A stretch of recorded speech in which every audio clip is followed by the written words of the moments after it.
Okay, everyone, I'm gonna make a video here to show how I play Escape from Deckov on the Steam Deck.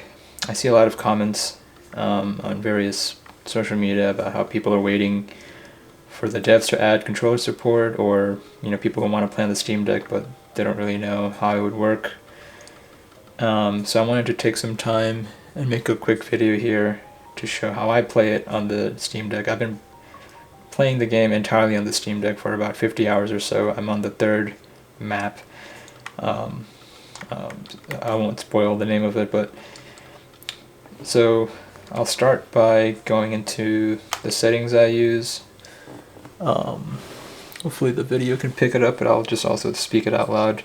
So I have VSync off, FPS Limit is unlimited, FSR is off, interlace shadow effect is on, ambient occlusion is off, shadows are low, grass is off, rim light is off, and fog is on. And I use the native 1280 by 800 resolution. I also have it on windowed. Motion sickness is off, injury alert, all that stuff is like game related. And within the performance menu itself, I have it capped at 45 FPS at 90 Hz. And most of the time in game I'll get like a consistent 45 FPS, which is plenty to play this game on. And I've been playing on balanced without any issue. I'll turn the FPS count around so you can see that how it kind of stays at 45. So as far as the controls, I will put a link to the controls that I use, which I published to the community, but it's called Steam Deckov V2. So if you go to the community layouts, you should be able to find it somewhere there. I'll post a link to it, but it's my Steam name is Spider Mango, and again it's called Steam Deckov V2. You'll find it there. I'll also post a link for it. But most of it is pretty straightforward.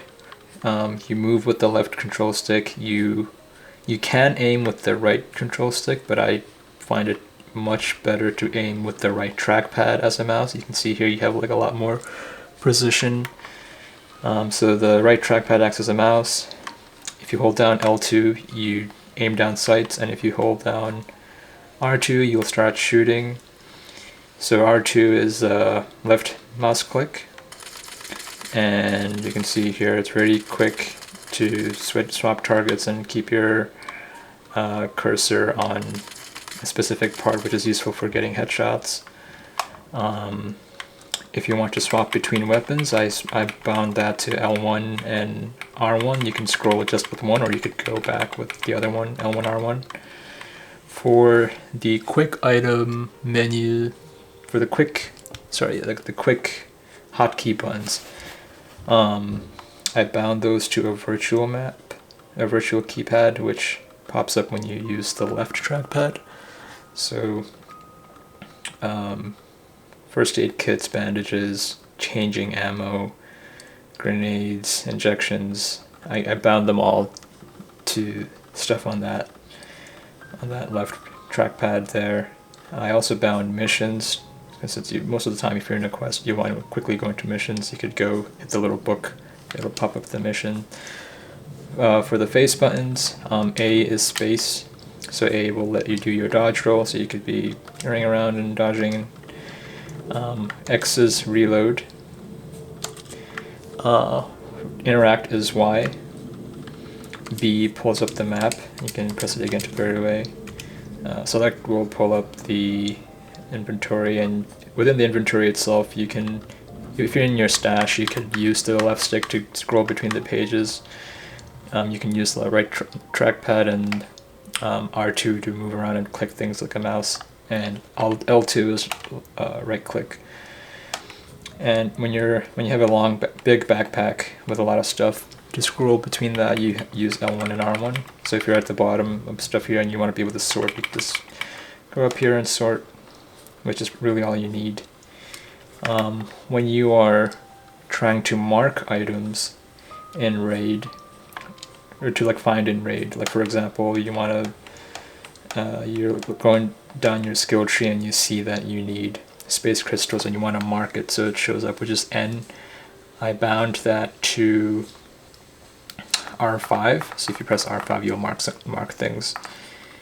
And the other last thing is, if you want to quickly, like if you're looting something and you want to use it, most of the time you would have to like right click, and then like for example you have to right click to press the use button. So I bound those as well. To use something you can press R4, which is the top button over here. And to drop something, you don't really have to come here. You can hit drop with a right click, but you can also, I bound that to L4. So you can use and drop with R4 and L4. And all these bindings are marked of what each of them do. And yeah, the other thing is quickly going into bird's eye, which is L5. So you can see if I press L5, I'll go into bird's eye view. And the last thing I think is when you're constructing things, I'll show an example with the workbench here. You know, when you click it, you can move around and place it, but what about rotating it with Q and E? So this is like maybe the most complicated binding in this whole thing. You hold R4 and then you press L1 and R1 to rotate. So that's just how I did it. You're not gonna be, you know, doing holding and L1, R1 anywhere else. It's just rotating these construction things. So anytime you want to use Q and E, you could hold R1 and then press L1 or R1. But yeah, let me know if you have any questions. It's perfectly playable, runs great, super fun. Thanks.